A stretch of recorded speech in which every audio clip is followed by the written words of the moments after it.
देखो दोस्तों, अब आपका एक एग्ज़ाम बचा हुआ है जो कि ऑपरेटिंग सिस्टम का होने वाला है। एंड मैं आपको एक चीज़ बता दूं कि इस वीडियो में मैं आपको सारी चीज़ें प्रोवाइड कर दूंगा। आपको इस वीडियो के अलावा कोई भी वीडियो नहीं देखनी पड़ेगी ऑपरेटिंग सिस्टम से रिलेटेड, ठीक है। तो ये वीडियो में मैं आपको आपके टॉप 5 यूनिट, मतलब देखो आपके सिलेबस में कितने यूनिट है, 5 यूनिट है। एंड मैं उन 5 यूनिट में आपके सारे जितने भी इम्पोर्टेंट टॉपिक्स हैं वो इस वन शॉट्स में क्या करने वाला हूँ, कवर करने वाला हूँ, जिससे आप कितना स्कोर कर पाओगे। देखो मैं लिटरली झूठ नहीं बोल रहा, आप 55 प्लस अच्छे से स्कोर कर पाओगे अगर आपने इस वीडियो को अच्छे से फॉलो कर लिया। एंड मेरी गारंटी है कि पेपर इससे बाहर नहीं जाएगा जो आपका आएगा। एंड आप अगर इसको पढ़ लेते हो तो आपका जो एग्ज़ाम है वो आपसे बहुत अच्छे तरीके से बनेगा। It's my personal promise. And आपको नोट्स कहाँ पे मिलेंगे?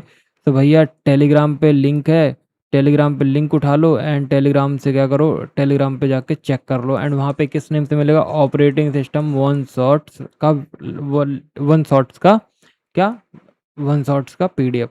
एंड मैं एक चीज़ बता दूँ आपको, एक चीज़ और देने वाला हूँ, टॉप 5 देने वाला हूँ। किसके? टॉप 5 आपके ऑपरेटिंग सिस्टम के। तो टॉप 5 में से आपके इंपॉर्टेंट क्वेश्चन से आ जाएगा। तो चलो अब विदाउट वेस्टिंग आपका टाइम एंड अपना टाइम हम वीडियो को शुरू करते हैं। एंड मैं आपको एक चीज़ बता दूं, अगर इंजीनियरिंग बॉयज़ चैनल ने आपकी थोड़ी सी भी मदद की हो तो प्लीज़ चैनल को सब्सक्राइब करिएगा, वीडियो को लाइक करिएगा। एंड फिर अपन आगे बढ़ते हैं। तो देखो ना, अब हम आगे बढ़ते हैं।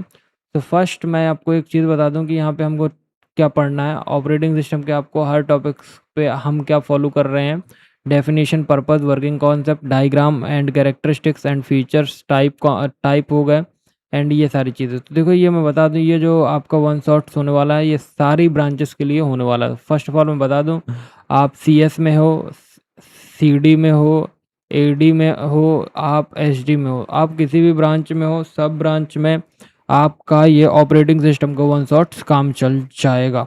तो देखो पहला जो हमारा इम्पोर्टेंट जो क्वेश्चंस है, क्वेश्चन नंबर क्या है? पहला है हमारा क्या, आप ऑपरेटिंग सिस्टम बताओ, इसके फंक्शंस बताओ, इवैल्यूएशन बताओ एंड टाइप्स बताओ, ठीक है। तो नाउ इसके बाद जो हमारा इम्पोर्टेंट क्वेश्चंस है उसका क्या है, इम्पोर्टेंट है। तो देखो मैं एक चीज़ बता दूं कि हमें लाइन बाय लाइन दूसरा पढ़ना, डिज़ायरेबल कैरेक्टरिस्टिक और features of operating system service and system calls, ठीक है।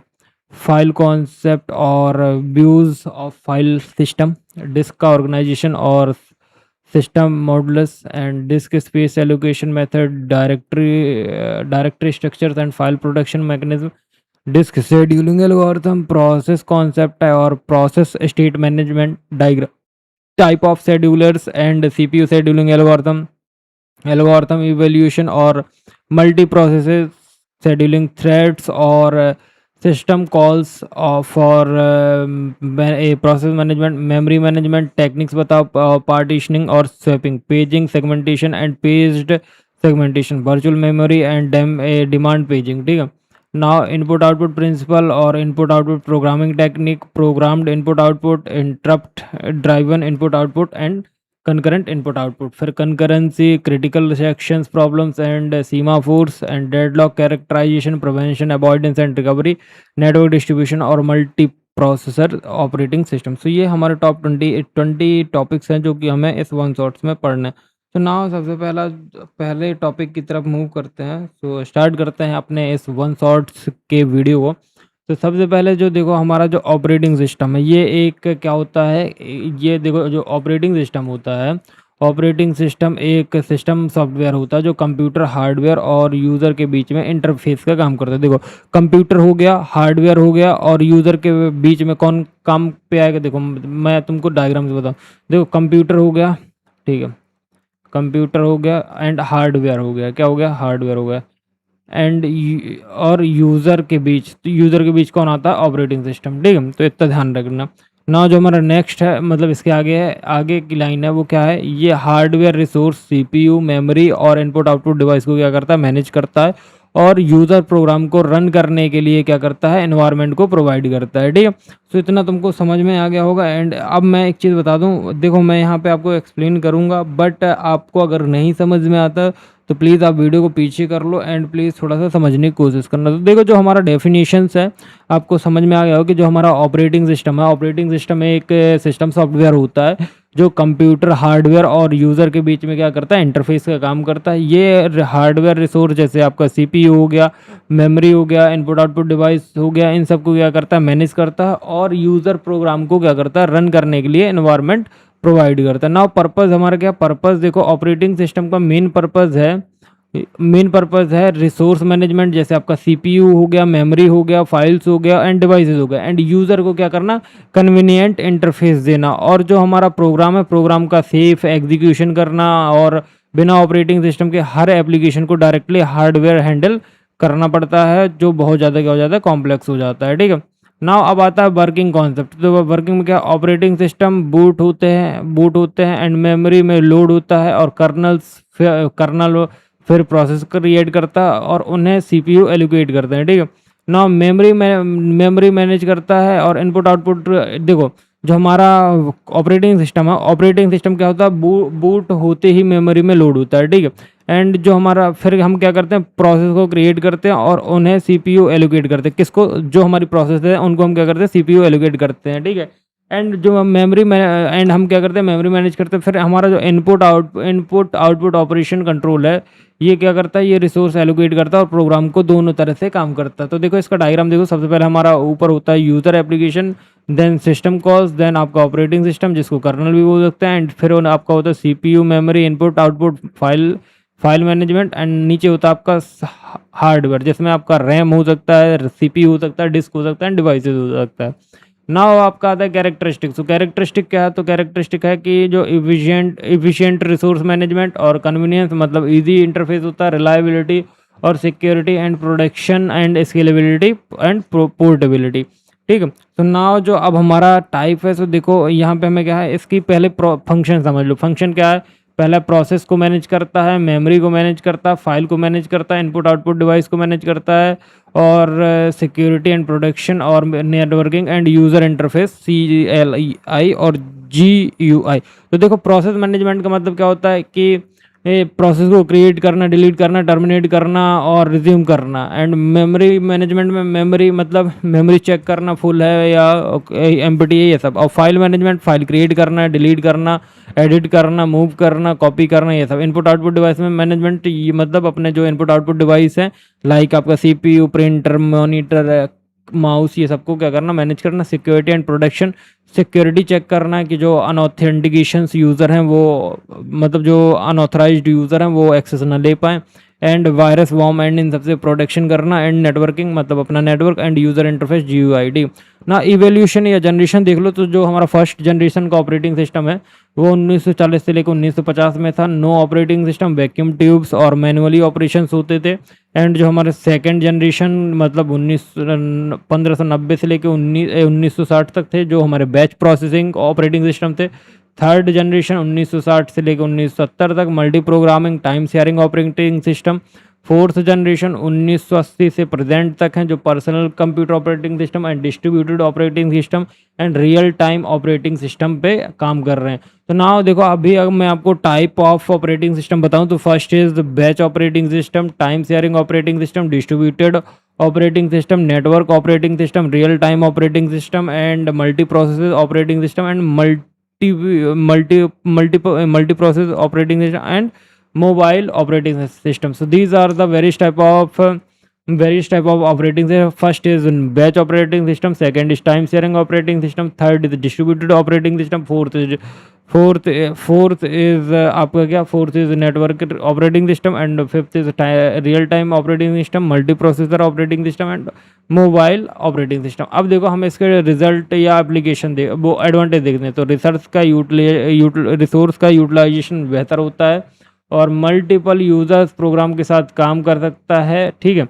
एंड हार्डवेयर हो गया हमारा, हार्डवेयर कॉम्प्लेक्सिटी यूज़र से हिडन रहती है और सिक्योरिटी और एरर हैंडलिंग मिलता है। ठीक है, नॉट डिसएडवांटेज का, ऑपरेटिंग सिस्टम खुद भी रिसोर्स जैसे सीपीयू, मेमोरी कंज्यूम करता है, overhead and complex operating system में क्या करता है, बग या क्रैश का रिस्क होता है और सिक्योरिटी की वल्नरेबिलिटी पॉसिबल हो जाती है। ठीक है, नाउ एप्लीकेशन क्या है, डेस्कटॉप कंप्यूटर। डेस्कटॉप कंप्यूटर में क्या आता है हमारा, डेस्कटॉप कंप्यूटर में आता है हमारा window, Linux, macOS. And mobile device में एंड्रॉयड हो गया, आईओएस हो गया, सर्वर्स हो गया, एम्बेडेड सिस्टम्स हो गए, एंड रियल टाइम सिस्टम हो गया, industrial control and medical devices हो गए, ठीक है। नाउ नेक्स्ट जो हमारा क्वेश्चन है वो क्या है, desirable characteristic and features of operating system. तो देखो डिज़ायरेबल कैरेक्टरिस्टिक वो क्वालिटी होती है जो एक अच्छे ऑपरेटिंग सिस्टम में होना ज़रूरी है, ताकि वो हमारा इफिशिएंटली, रिलायबल और सिक्योरली काम करे, जैसे efficiency, reliability and portability and security, ठीक है। नाउ पर्पस क्या है, ये कैरेक्टरिस्टिक इंश्योर करते हैं कि ऑपरेटिंग सिस्टम यूज़र फ्रेंडली हो, रिसोर्स का बेस्ट यूज़ हो, एंड सिस्टम क्रैश ना हो, और डिफरेंट प्लेटफॉर्म पर काम कर सकें, ठीक है। ना वर्किंग कॉन्सेप्ट क्या, वर्किंग कॉन्सेप्ट है हर कैरेक्टरिस्टिक जो होता है, हर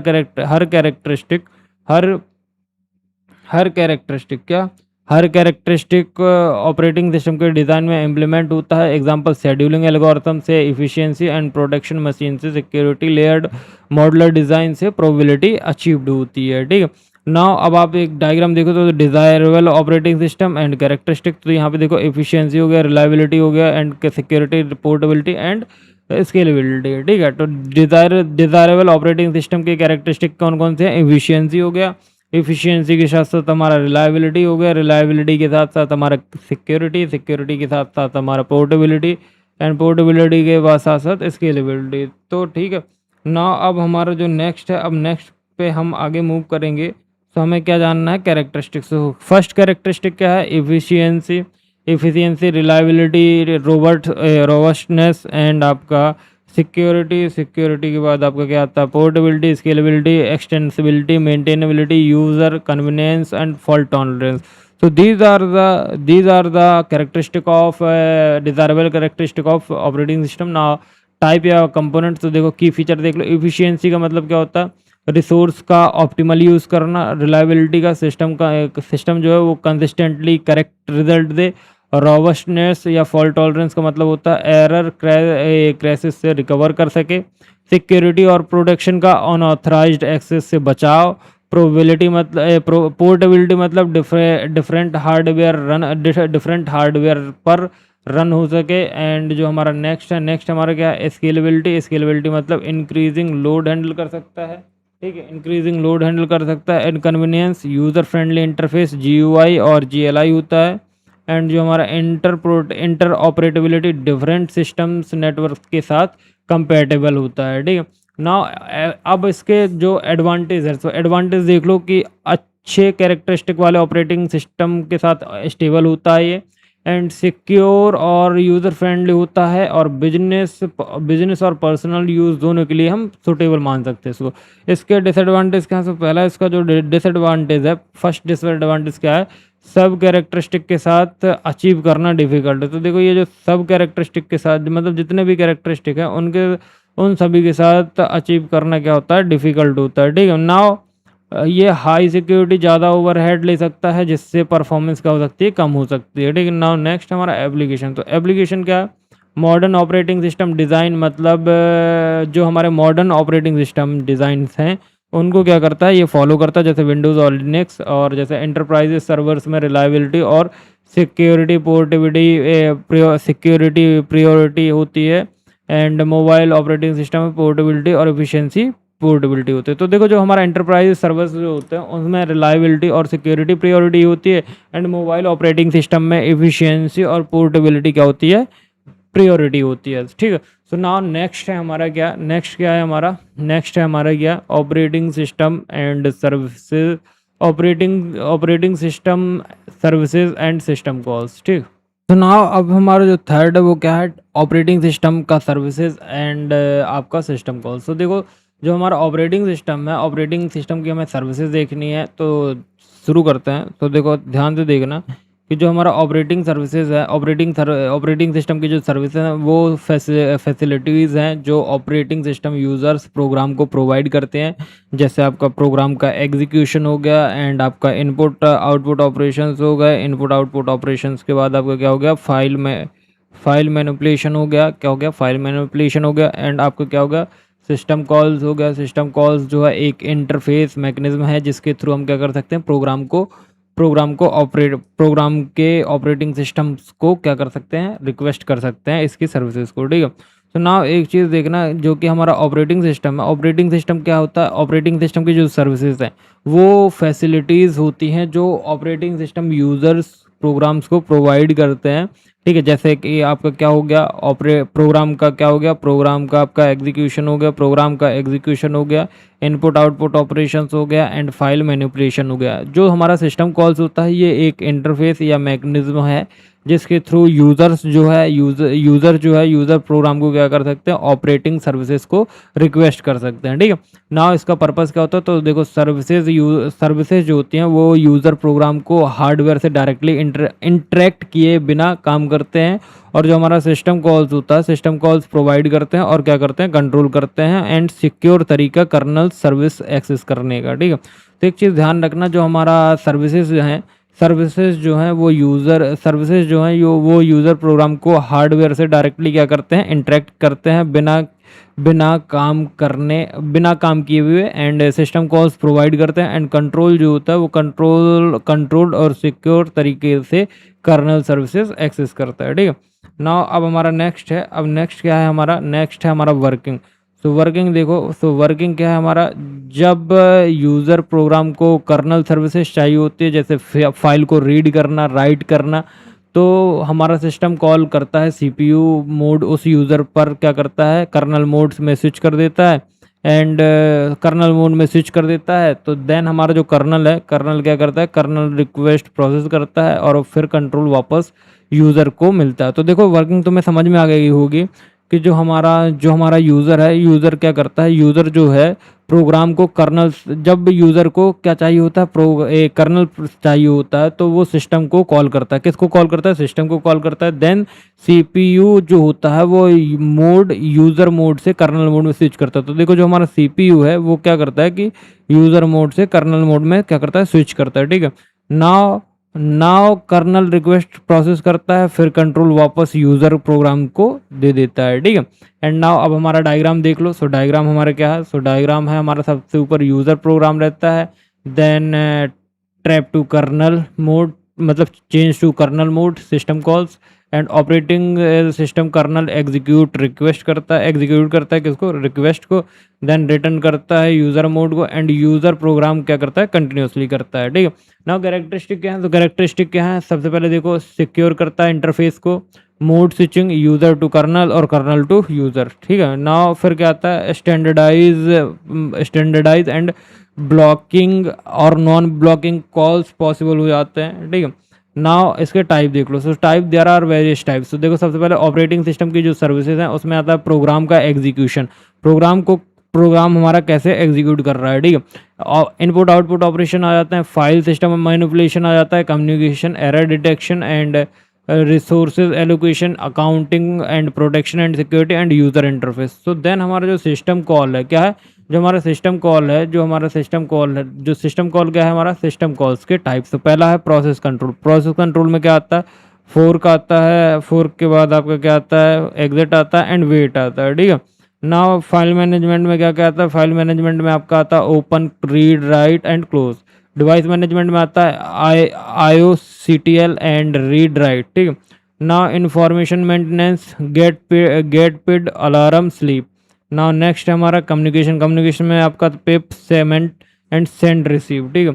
नाउ प्रोटेक्शन में क्या आता है, CHMOD एंड सेट UID, ठीक है। अब आता है आपको क्या एडवांटेज, तो secure control access to hardware and abstraction मिलती है, यूज़र को लो लेवल डिटेल में नहीं जाना पड़ता है, प्रोबेबिलिटी इंप्रूवमेंट हो जाती है, ठीक है ना। जो हमारा नेक्स्ट डिसएडवांटेज, तो डिसएडवांटेज क्या है, डिसएडवांटेज है हमारा क्या, डिसएडवांटेज है मोड स्विचिंग ओवरहेड होता है, मतलब कॉन्टेक्स्ट स्विच कॉस्ट ज़्यादा होती है। System calls directed hardware access में स्लोअर हो सकता है, एंड हार्डवेयर एक्सेस में क्या हो सकता है, स्लोअर हो सकता है। नाउ आप इसका एप्लीकेशन देखो, तो file handling program, process creation fork in Unix and Linux, फिर आता है आपका inter process communication and device driver instruction and shell command. So these are the applications of operating system services and system calls. ठीक है. So now अब next है हमारा, next है हमारा क्या, फाइल कॉन्सेप्ट और व्यू, फाइल कॉन्सेप्ट और व्यूज ऑफ फाइल सिस्टम. ठीक है. सो पढ़ते हैं. सो देखो जो हमारा फाइल कॉन्सेप्ट है, फाइल कॉन्सेप्ट और जो हमारा व्यूज ऑफ फाइल सिस्टम है, तो इसमें क्या है, तो ध्यान से समझिएगा. जो हमारा फाइल डेटा होता है, फाइल डेटा का एक नेम्ड कलेक्शन होता है. ठीक है. जो सेकेंडरी स्टोरेज मतलब डिस्क पर स्टोर होता है. तो एक चीज़ ध्यान समझिएगा, जो हमारा फाइल डेटा होता है, क्या होता है, फाइल डेटा होता है, इसका एक नेम कलेक्शन होता है, जो हमारे किस पे स्टोर होता है, सेकेंडरी स्टोरेज बोले तो हमारा डिस्क पे स्टोर होता है. ठीक है. तो फाइल सिस्टम एक ऐसा मैकेनिज्म है जिसके थ्रू हम ऑपरेटिंग सिस्टम के फाइल्स को ऑर्गेनाइज, स्टोर और रिट्रीव और मैनेज कर सकते हैं. ठीक. तो अब एक चीज़ ध्यान से समझिएगा, बहुत इंपॉर्टेंट चीज़ बताने वाला हूँ, एंड फाइल कॉन्सेप्ट आता ही आता है. ठीक है. तो सबसे पहले एक चीज़ ध्यान देना, फाइल डेटा मतलब फाइल और डेटा दोनों जानते होगे कि फाइल डेटा क्या है. तो फाइल डेटा एक नेम्ड कलेक्शन होता है. मान लो फाइल का डेटा एंड इसके अंदर ये एक फोल्डर है एंड इसके अंदर बहुत सारी फाइल्स हैं. ठीक है.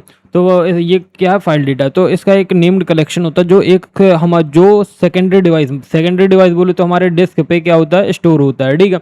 एंड हम फाइल सिस्टम एक ऐसा मैकेनिज्म होता है जो ऑपरेटिंग सिस्टम के थ्रू फाइल को ऑर्गेनाइज, स्टोर, रिट्रीव और मैनेज करता है. ठीक है.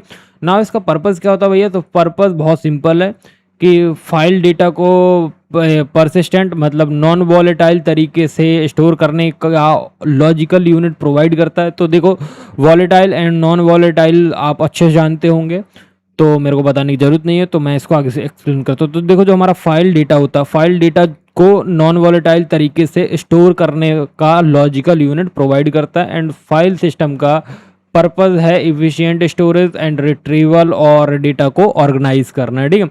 नाउ वर्किंग क्या है, तो वर्किंग है user application file operation create करना. देखो वर्किंग क्या है, user application file operation create करना, रीड करना, राइट करना, डिलीट करना, रिक्वेस्ट करता है. ऑपरेटिंग सिस्टम इन ऑपरेशंस को क्या करता है, फाइल सिस्टम स्ट्रक्चर जैसे डायरेक्टरीज हो गया, मेटा डेटा हो गया, एलोकेशन टेबल हो गया, तो इनको क्या करता है, यूज़ करके फिजिकल डिस्क ब्लॉक पर क्या करता है, मैप करता है. ठीक है. तो देखो आपका डायग्राम क्या है, डायग्राम में यहाँ पे logical view, user physical view disk पे, फाइल नोट्स डॉट टी पे है. एंड हमने इसको क्या किया, हमने इसको चेक किया तो हमें मिला भाई कौन से ब्लॉक पे 12 45 78 बाइट्स रिकॉर्ड करे स्कैटर्ड ऑन डिस्क. ठीक है. ना कैरेक्टरिस्टिक क्या है, तो देखो परसिस्टेंट होता है, नेम्ड आइडेंटिटी, एट्रीब्यूट लाइक जैसे size, type and time stamp, access control and shareability. Now type या कंपोनेंट, तो देखो फाइल के एट्रीब्यूट कौन कौन से हैं, फाइल के एट्रीब्यूट होते हैं आपके नाम हो गया, टाइप हो गया, साइज हो गया, लोकेशन हो गया, प्रोडक्शन हो गया, एंड आपका क्या हो गया, टाइम डेट हो गया. ठीक है. नाउ फाइल में कौन कौन से ऑपरेशन हो सकते हैं, फाइल को हम क्रिएट कर सकते हैं, ओपन कर सकते हैं, रीड कर सकते हैं, राइट कर सकते हैं, सीक कर सकते हैं, डिलीट कर सकते हैं, ट्रंकेट कर सकते हैं एंड क्लोज कर सकते हैं. तो व्यूज़ ऑफ फाइल्स, तो देखो व्यूज़ ऑफ फाइल्स क्या है, व्यूज़ ऑफ फाइल्स देख लेते हैं भैया. व्यूज़ ऑफ फाइल्स वो देखना बहुत ज़्यादा ज़रूरी है, बिकॉज व्यूज़ ऑफ फाइल के बिना काम नहीं होगा. तो देखो व्यूज़ ऑफ फाइल्स का, तो व्यूज़ ऑफ फाइल्स, तो पहला है यूज़र व्यू में क्या होता है, कोई फाइल एज नेम्ड होती है, लॉजिकल डेटा यूनिट्स होते हैं मतलब डॉक्यूमेंट्स और फोल्डर. ठीक है. तो नाउ नेक्स्ट है हमारा क्या, नेक्स्ट हमारा सिस्टम व्यूज, जैसे लॉजिकल हो गया, files as sequence of bytes records और विथ स्ट्रक्चर. ठीक है. सो नाउ नेक्स्ट हमारा physical view, files as collection of disk managed by allocation method. ठीक है. नाउ अब आपका आता है क्या, अब आपका आता है फाइल के टाइप्स. देखो there are various type of files. तो फर्स्ट इज रेगुलर फाइल्स के बाद आपका आता है क्या, regular files, directory files, special files या device files. So these are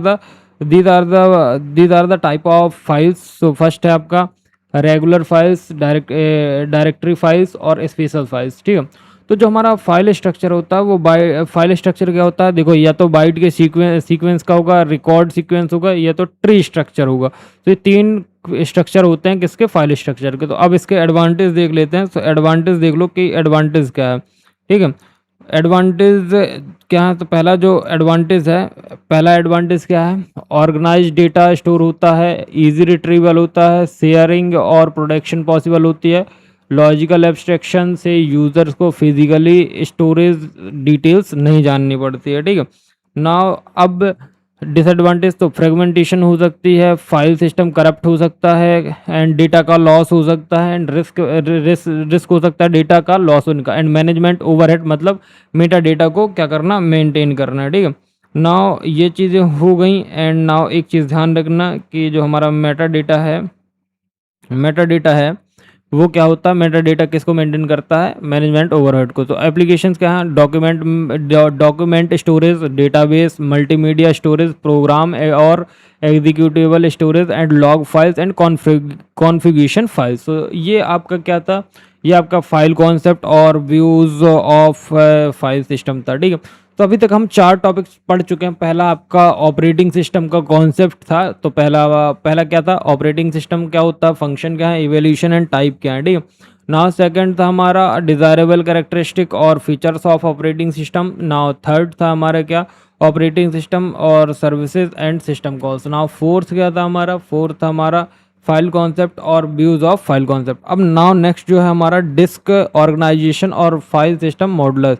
so file system modellers and disk organisation, ये हमारा नेक्स्ट टॉपिक है, एंड हम अब इसको पढ़ते हैं। तो देखो डिस्क ऑर्गेनाइजेशन क्या, ऑर्गेनाइजेशन मतलब किसी चीज़ को ऑर्गेनाइज करना अच्छे से, ठीक है। तो देखो ऑर्गेनाइजेशन क्या है, ऑर्गेनाइजेशन देखो डिस्क ऑर्गेनाइजेशन क्या बताता है, तो देखो डिस्क ऑर्गेनाइजेशन जो है हमारा, डिस्क ऑर्गेनाइजेशन बताता है कि हर डेटा, देखो जो डिस्क ऑर्गेनाइजेशन है, डिस्क ऑर्गेनाइजेशन बताता है कि डेटा फिजिकली डिस्क पर कैसे अरेंज होता है, फाइल सिस्टम मॉड्यूल्स को वो लेयर्ड कंपोनेंट है जो फाइल को ऑपरेशन में इम्प्लीमेंट करते हैं। तो देखो एक चीज़ समझना कि जो हमारा डिस्क ऑर्गेनाइजेशन, तो डिस्क ऑर्गेनाइजेशन क्या बताता है कि जो हमारा डेटा है उसको फिजिकली डिस्क पर कैसे अरेंज करते हैं, फाइल सिस्टम मॉड्यूल्स वो लेयर्ड कंपोनेंट होते हैं जो फाइल ऑपरेशन को क्या करते हैं, इम्प्लीमेंट करते हैं, ठीक है। नाउ एक चीज़ ध्यान रखिएगा, तो देखो जो हमारा डिस्क ऑर्गेनाइजेशन है ये क्या बताता है कि डेटा फिजिकली डिस्क पर कैसे अरेंज होगा, और फाइल सिस्टम मॉड्यूल्स वो लेयर्ड होते हैं जो कंपोनेंट जो फाइल ऑर्गेनाइजेशन को क्या करते हैं, इम्प्लीमेंट करते हैं, ठीक है। एंड इसका पर्पज़ क्या होता है, पर्पज़ ये होता है कि एफिशिएंट डेटा स्टोरेज और फास्ट एक्सेस के लिए क्या करना, डिस्क को प्रॉपरली ऑर्गेनाइज करना ज़रूरी होता है, and modular file system design से मेंटेनेबिलिटी और एब्स्ट्रैक्शंस मिलती है, ठीक है। तो नाउ एक चीज़ ध्यान रखना, जो हमारा एफिशिएंट क्या है, एफिशिएंट डेटा स्टोरेज है और फास्ट डेटा स्टोरेज है।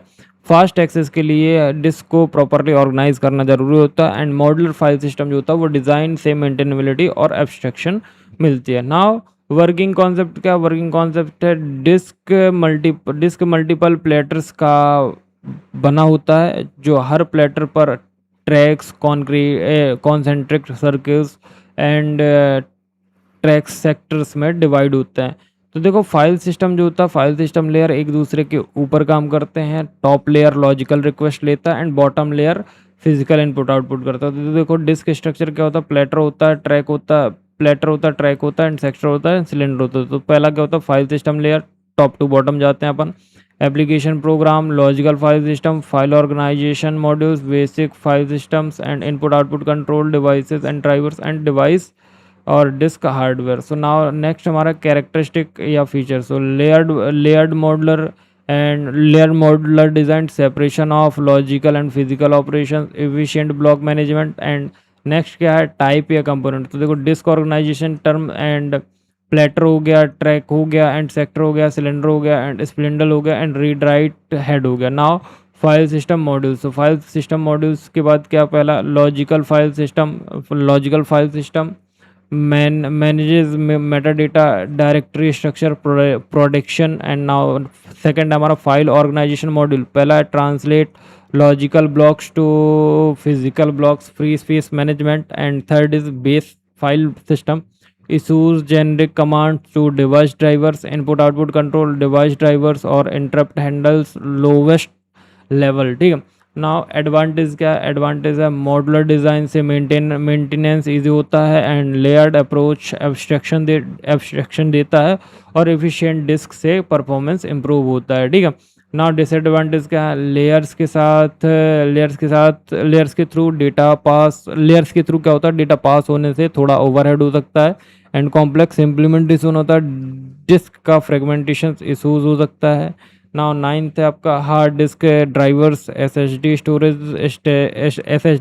Storage device system, file system implementation, NTFS and EXT4 and FAT और T32। तो नाउ ये तुम्हारे 5 क्वेश्चंस हो गए। नाउ अब हमें पढ़ना है डिस्क एलोकेशन मेथड्स, ठीक।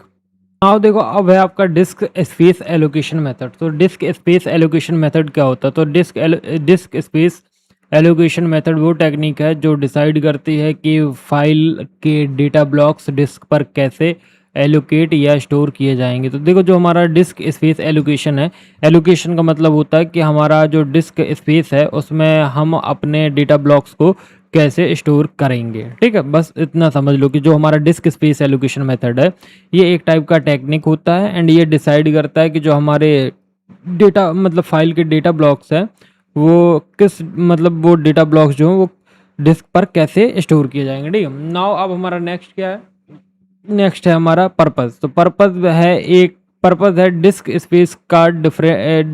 स्पेस का एफिशिएंट यूज़ करना, फास्ट फाइल एक्सेस प्रोवाइड करना और फ्रेगमेंटेशन को क्या करना, मिनिमाइज करना, ठीक है ना। वर्किंग कॉन्सेप्ट क्या, जब फाइल क्रिएट होती है फाइल सिस्टम उनको फ्री डिस्क ब्लॉक्स एलोकेट करता है एंड चूजन मेथड जैसे कंटीजियस हो गया, लिंक्ड हो गया और इंडेक्स्ड हो गया, इनके बेसिस पे क्या करता है, ब्लॉक को ट्रेस किया जाता है एंड यूजिंग मेटाडेटा FAT और इनोड एटसेट्रा, ठीक है। तो ये सारी चीज़ें। नॉट देखो, डायग्राम देख लो तो कंटीजियस में क्या होता है, FFF ब्लॉक्स जो होते हैं टुगेदर होते हैं, लिंक्ड होता है, पॉइंटर होता है, मतलब एक के पीछे एक जुड़े होते हैं। इंडेक्स्ड में क्या होता है, इंडेक्स ब्लॉक और पॉइंटर टू FFF मतलब कंटीजियस। नाउ कैरेक्टरिस्टिक देख लेते हैं। तो फर्स्ट कैरेक्टरिस्टिक क्या है, फर्स्ट है आपका space efficiency, access speed and easy to implementation and fragmentation handling, ठीक है। नाउ टाइप और कंपोनेंट्स, तो देखो टाइप एंड कंपोनेंट, तो पहला है आपका कंटीजियस एलोकेशन। तो देखो फाइल के सारे ब्लॉक्स डिस्क पर एक सीक्वेंस में स्टोर होता है। देखो जो हमारा कंटीजियस एलोकेशन में क्या होता है, जो हमारे फाइल होते हैं, फाइल के सारे ब्लॉक्स जो होते हैं वो डिस्क पर एक सीक्वेंस में स्टोर होते हैं। एंड जो हमारा लिंक्ड एलोकेशन होता है, लिंक्ड एलोकेशन में क्या होता है कि हर ब्लॉक अगले ब्लॉक के पॉइंटर को रखता है, जैसे कि लिंक लिस्ट। फिर आता है इंडेक्स्ड एलोकेशन, एक सेपरेट इंडेक्स्ड ब्लॉक होता है जिसमें सारा डेटा जो होता है सारा डेटा जो होता है ब्लॉक्स के पॉइंटर में होता है, ठीक है। नाउ जो हमारा नेक्स्ट है कंबाइंड या मल्टी लेवल, ठीक है।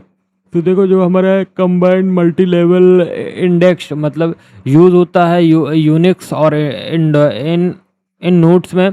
डायरेक्ट हो गया, सिग्नल्स हो गया, इनडायरेक्ट हो गया, इनडायरेक्ट हो गया, ट्रिपल इनडायरेक्ट पॉइंटर्स, ये सब में। तो देखो टाइप कितने हैं, टाइप हैं आपका कंटीजियस एलोकेशन, लिंक्ड एलोकेशन और indexed allocation and combined and multi level index, ठीक।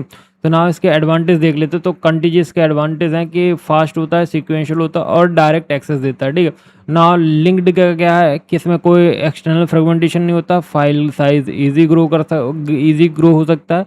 एंड इंडेक्स्ड में क्या होता है, डायरेक्ट एक्सेस सपोर्ट करता है बिना कोई एक्सटर्नल फ्रेगमेंटेशंस के, ठीक है। तो नाउ हमारा जो नेक्स्ट है वो है हमारा डिसएडवांटेज क्या कंटीजियस का। तो देखो एक्सटर्नल फ्रेगमेंटेशन जो होती है, एक्सटर्नल फ्रेगमेंटेशन से पहले से पता होना चाहिए and linked only sequential access efficient pointer overhead reliability issues और पॉइंटर करप्ट होता है। नाउ इंडेक्स्ड ब्लॉक के लिए एक्स्ट्रा स्पेस चाहिए होता है, लाइक आपका ओवरहेड, ठीक।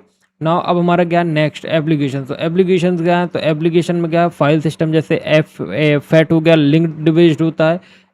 NTFS जो होता है ये इंडेक्स बेस्ड होता है। डेटाबेस सिस्टम जो लार्ज कंटिन्यूस फाइल्स को यूज़ करते हैं, ठीक है। नाउ अब हमारा जो 7th क्वेश्चन है वो क्या है, directory structures and file protection mechanism.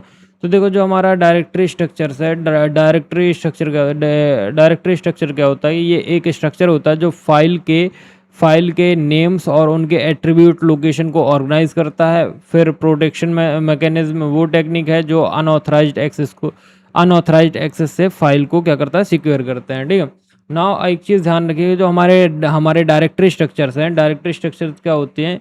Directory structures एक फाइल होती है, या डायरेक्टरी स्ट्रक्चर जो है वो फाइल्स के नेम और उनके एट्रीब्यूट्स लोकेशंस को ऑर्गेनाइज करता है। फाइल प्रोटेक्शन मैकेनिज्म वो टेक्निक है जो अनऑथराइज्ड एक्सेस से फाइल को क्या करते हैं? सिक्योर करते हैं। ठीक है।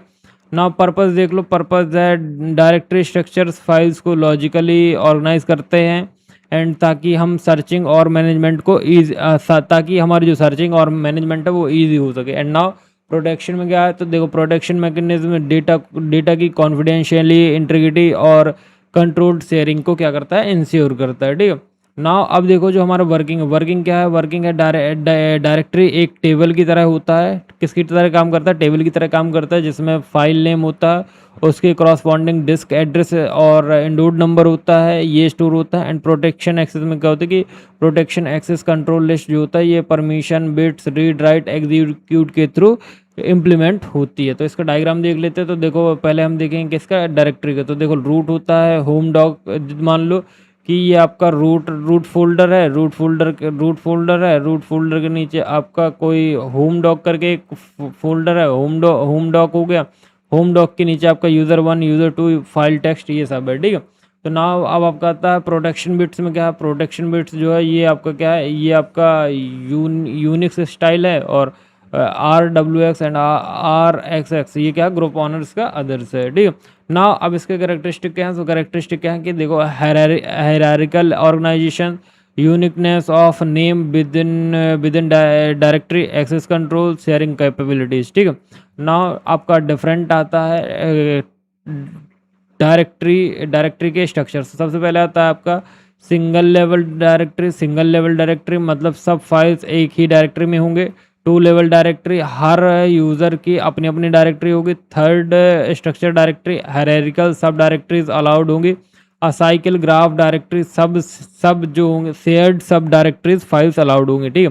Now general graph directory cycle भी अलाउड होते हैं। एंड अब आता है फाइल प्रोटेक्शन मैकेनिज्म। तो there are 4 mechanism. First is access control list, password protection, permission bits मतलब रीड राइट एग्जीक्यूट, और ऑनर ग्रुप अदर इंक्रिप्शन। ठीक है। नाउ एडवांटेज क्या है? एडवांटेज है आपका ऑर्गेनाइज्ड फाइल स्ट्रक्चर से सर्चिंग और नेविगेशन ईजी होता है। तो देखो जो हमारा ऑर्गेनाइज्ड फाइल स्ट्रक्चर है उससे सर्चिंग और नेविगेशन क्या होता है? ईजी होता है। प्रोटेक्शन से डेटा सिक्योर रहता है, सिक्योर रहता है। एंड शेयरिंग कंट्रोल तरीके से पॉसिबल होती है। ठीक है। देखो जो शेयरिंग है वो कंट्रोल तरीके से क्या होती है? पॉसिबल होती है। नाउ डिसएडवांटेज क्या है? कॉम्प्लेक्स डायरेक्टरी स्ट्रक्चर, जैसे ग्राफ बेस्ड ये देखो जो हमारा कॉम्प्लेक्स डायरेक्टरी स्ट्रक्चर होता है इसमें साइकिल्स रिडलीशन इश्यूज हो सकते हैं। प्रोटेक्शन ओवरहेड, डीप हायरार्की में क्या हो सकता है? नेविगेशन स्लो हो सकता है। ठीक है। नाउ एप्लीकेशन में क्या है? Modern operating system file explore कर सकते हैं, Windows explorer, Linux file system, और मल्टी यूज़र सिस्टम जैसे cloud storage sharing and permissions. ठीक है। तो ये सारी चीज़ें इसके एप्लीकेशन है। नाउ अब हमारा जो नेक्स्ट टॉपिक हमारा क्या है? Disk scheduling algorithm. तो डिस्क शेड्यूलिंग एल्गोरिथम ये बहुत इंपॉर्टेंट है एंड प्लीज़ इसको अच्छे से करिए। तो देखो डिस्क शेड्यूलिंग एल्गोरिथम क्या है?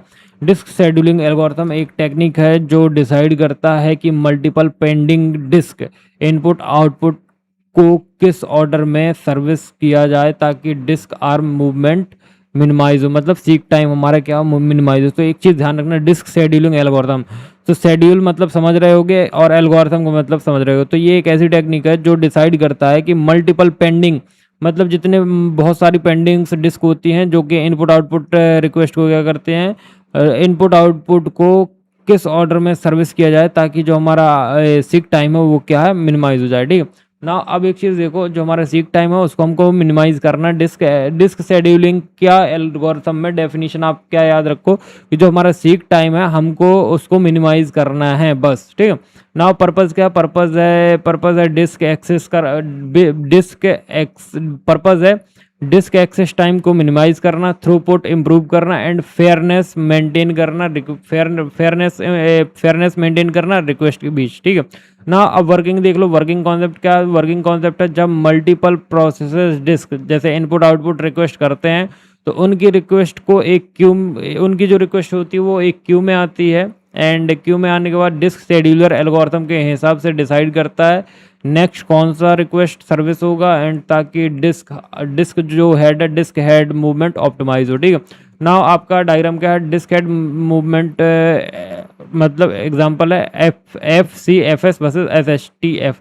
तो रिक्वेस्ट ये है एंड हेड स्टार्ट 53 से हो रहा है तो एफ 53 हो गया, 98 हो गया, 183, 37, 122, 14, 124 एंड ये जिगजैग हो गया और मोर मूवमेंट हो गया। तो 53, 65, 67, 37, 14, 98, 122, 124 ये क्या हो गया? Nearest first and less movement हो गया। ठीक है ना। अब एक चीज़ ध्यान रखना, अब हमारे कैरेक्टरिस्टिक है तो कैरेक्टरिस्टिक में क्या है? तो हमारा सीक टाइम जो है वो क्या होता है? मिनिमाइज होता है, फेयरनेस होता है, थ्रूपुट और रिस्पॉन्स टाइम एंड ऑप्टिमाइजेशन होता है। ठीक है ना। अब बात करते हैं हम किसके टाइप के। तो there are various type. First is first come first serve, ये ऑर्डर ऑफ अराइवल होता है कि पहले आओ पहले पाओ।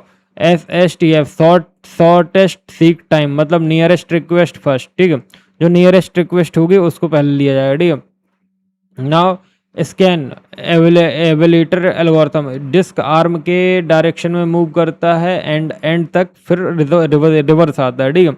Now C scan circular scan, scan का फॉर्म एवेलेटर एल्गोरिथम तो एक डायरेक्शन में सर्विस करके वापस स्टार्ट पे जंप करता है। ठीक है। नाउ नेक्स्ट लुक स्कैन जैसा बट एंड तक जाता है और जहाँ एक रिक्वेस्ट मिलता है, क्या मिलता है? जहाँ एक रिक्वेस्ट मिलता है वहीं रुक जाता है, वहीं तक जाता है। ठीक है। सी लुक और सी स्कैन का लुक वर्जन है। ठीक है। नाउ नेक्स्ट अब हम पढ़ेंगे क्या? नेक्स्ट अब पढ़ना है हमको क्या चीज़ है? नेक्स्ट हमें क्या पढ़ना है? नेक्स्ट पढ़ना है हमें एडवांटेज। तो सीक टाइम रिड्यूस होता है, थ्रूपुट इंप्रूव होता है और बेटर रिसोर्स का यूटिलाइजेशन होता है, स्टारवेशन को अवॉइड हो सकता है स्कैन और लुक में। ठीक है।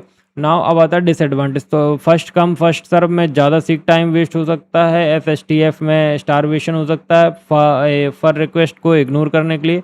स्कैन और सी स्कैन इम्प्लीमेंटेशन थोड़ा सा क्या हो सकते हैं? कॉम्प्लेक्स हो सकते हैं। ठीक है ना। हमारा है next application hard disk drives controller database systems जो हैवी डिस्क और इनपुट आउटपुट यूज़ कर सकते हैं and operating system disk drivers. तो देखो जितने भी आपके मैंने आपको एल्गोरिथम्स मतलब इसके जो कंपोनेंट्स या टाइप बताएं तो प्लीज़ इनको इनकी न्यूमेरिकल कर लेना, मे भी हो सकता है आ जाएं। ठीक है। नाउ अब बात करते हैं process concept and process state diagram. So process एक प्रोग्राम है जो एग्जीक्यूशन में एक ही प्रोग्राम है एंड ये एक एक्टिव एंटिटी है जिसके पास अपना प्रोग्राम काउंटर रजिस्टर और स्टैक होता है, जबकि प्रोग्राम एक पैसिव एंटिटी है डिस्क पर स्टोर्ड होता है। ठीक है। तो ध्यान से सुनना, जो हमारा प्रोसेस है, प्रोसेस क्या है? प्रोसेस एक प्रोग्राम है। क्या है? प्रोसेस एक प्रोग्राम है जो एग्जीक्यूशन में यूज होता है। ठीक है। ये एक एक्टिव एंटिटी है जिसके पास अपना प्रोग्राम काउंटर रजिस्टर्स और स्टैक होता है, जबकि प्रोग्राम एक पैसिव एंटिटी है जो कि डिस्क पर स्टोर्ड होता है। तो पर्पस क्या है? पर्पस है प्रोसेस कॉन्सेप्ट ऑपरेटिंग सिस्टम को मल्टीपल प्रोग्राम्स को कॉन्करेंटली मैनेज करने की कैपेबिलिटी देना, रिसोर्स एलोकेशन और शेड्यूलिंग को ऑर्गेनाइज करता है। ठीक है ना। वर्किंग कॉन्सेप्ट का जब प्रोग्राम एग्जीक्यूट होता है, क्या होता है? एग्जीक्यूट होता है। ऑपरेटिंग सिस्टम एक process control blocks PCB create करता है जिसमें प्रोसेस की सारी इंफॉर्मेशन स्टोर होती है एंड जो प्रोसेस होती है वो अपनी लाइफ साइकिल्स में मल्टीपल स्टेजेस से गुजरता है, जैसे न्यू हो गया, रेडी हो गया एंड आपका क्या हो गया? वेटिंग हो गया एंड टर्मिनेटेड हो गया। ठीक है ना। अब देखो डायग्राम दिखा देते हैं। एडमिट डिस्पैच किया, न्यू हो गया, रेडी और रनिंग, फिर आपका इंटरप्ट हो गया, इनपुट आउटपुट और इवेंट वेट में किया, वेटिंग में गए, इवेंट कंप्लीट हुआ, रेडी हुए, फिर रनिंग में आया एंड फिर हमने टर्मिनेट किया एंड एग्जिट हो गए। ठीक है। नाउ अब आता है कैरेक्टरिस्टिक। तो कैरेक्टरिस्टिक में क्या है कि इंडिपेंडेंट एग्जीक्यूशन यूनिट और ऑन एड्रेस स्पेस और has state and has PCB. ठीक है ना। टाइप या कंपोनेंट देख लो। तो प्रोसेस स्टेट में क्या होता है? New, ready, running, waiting, blocked और टर्मिनेट। और process control block PCB contain क्या करता है? Process ID, process state, process counter, CPU register and CPU.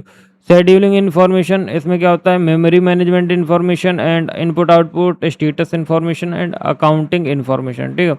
Now process component में क्या होता है, टेक्स्ट सेक्शंस जैसे कि आपका कोड हो गया, डेटा सेक्शंस और हीप हो गया एंड स्टैक हो गया, ठीक है। नाउ एडवांटेज क्या, एडवांटेज है मल्टी प्रोग्रामिंग पॉसिबल हो सकती है, मल्टी प्रोग्रामिंग पॉसिबल है, बेटर सीपीयू यूटिलाइजेशन होता है एंड आइसोलेट एग्जीक्यूशन, जैसे प्रोसेस अपना अलग मेमोरी यूज़ करता है एंड एरर का आइसोलेशन होता है, ठीक है। ना डिसएडवांटेज क्या है, तो डिसएडवांटेज देखो, process creation, context switching, overhead, memory overhead जैसे PBC, address space, inter processes communications complex हो सकता है, ये सारी चीज़ें हैं, ठीक है।